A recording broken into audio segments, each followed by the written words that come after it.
Kiai itu istilah lokal. Istilah lokal. Ya, dalam arti kalau dalam bahasa Arab ya kita tidak temukan istilah kiai, ini istilah lokal di Indonesia. Kalau yang ada istilahnya di dalam bahasa Arab ada macam.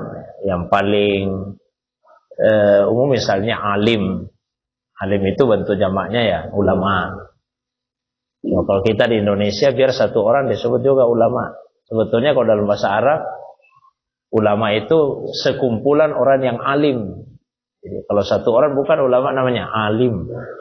Nanti banyak alim namanya ulama. Kalau kita kan biar satu Pak, ulama juga. Itu persoalan bahasa.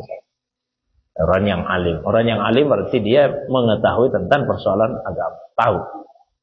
Ya, tapi pengetahuannya itu menimbulkan khasyah, rasa takut di hatinya kepada Allah. Jadi di Quran disebut innama yakhsyallaha min ibadihi al-ulama. Sesungguhnya yang punya khasyah kepada Allah itu adalah ulama. Jadi dia bukan sekedar tahu saja, tapi tumbuh di hatinya khasyah, rasa takut kepada Allah. Ada lagi istilah misalnya faqih. Faqih itu yang pengetahuannya mendalam.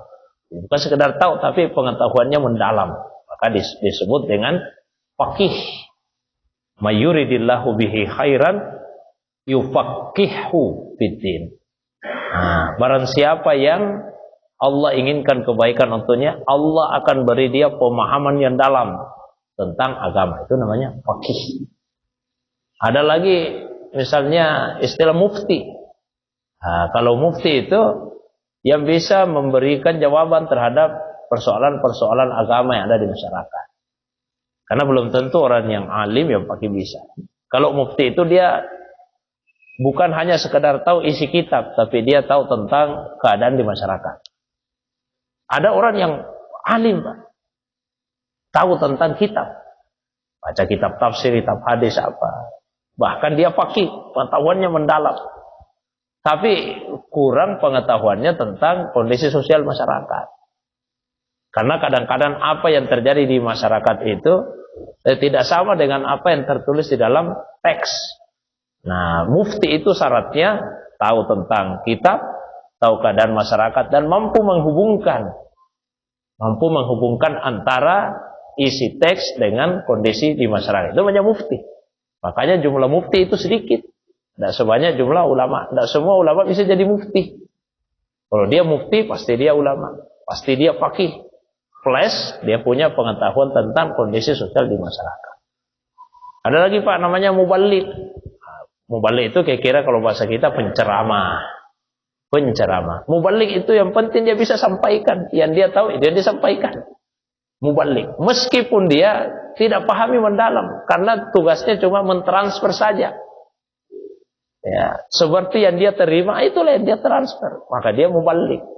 Maka Nabi sampaikan di hadis itu, wal yuballigh asyahid minkum al-ghaib.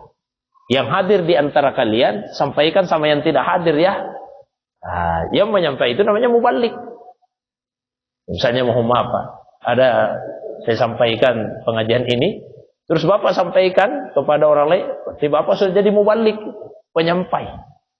Ya, jadi muballigh itu yang dituntut, jangan tambah-tambahi. Jangan rusak maknanya, sampaikan saja apa itu muballigh. Beda dengan dai. Nah, kalau dai itu lebih dalam daripada sekedar muballigh. Dia muballigh, dia menyampaikan. Tapi dai Pak, dia mau mengajak orang untuk melakukan yang disampaikan itu. Maka dia harus meyakini. Karena tidak mungkin bisa mengajak orang kalau kita sendiri tidak meyakini apa yang mau disampaikan. Jadi banyak itu istilah-istilah yang berkaitan dengan pengetahuan keagamaan ini. Nah, kalau kiai ini istilah lokal. Istilah lokal di Indonesia. Macam-macam Pak. Yang disebut kiai itu apa ya? Ya, yang penting ada pondok pesantrennya kan kiai. Ada juga tidak punya pondok pesantren. Kalau sering isi ceramah pengajian kiai. Biasanya itu penghormatan secara kultural di masyarakat saja.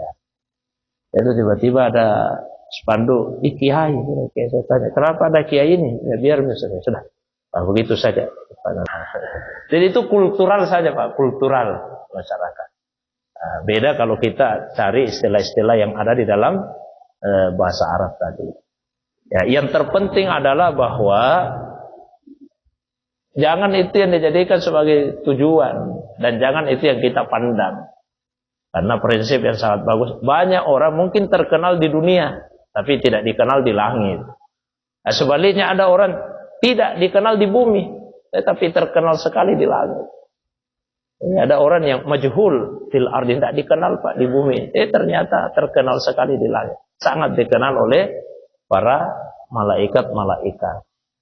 Ya, jadi kalau Allah memberi kita ilmu, sampaikan kepada orang lain. Karena ada bahasa Nabi SAW, man su'ila an ilmin fakatamahu lujima yaumal qiyamah bilijami minanna. Siapa yang ditanya satu persoalan dia sembunyikan, nanti akan dicambuk di hari kemudian dengan cambuk yang terbuat dari api neraka. Yang terpenting adalah menyadari kapasitas diri. Itu secara umum. Belum lagi kalau kita pindah misalnya di hadis. Di hadis itu banyak lakap-lakapnya. Kalau baru belajar hadis langsung dapat gelar talib hadis namanya, talib hadis. Kalau dia sudah bisa menyampaikan hadis disertai sanadnya, sanad, maka dia sudah dikasih gelar musnid namanya.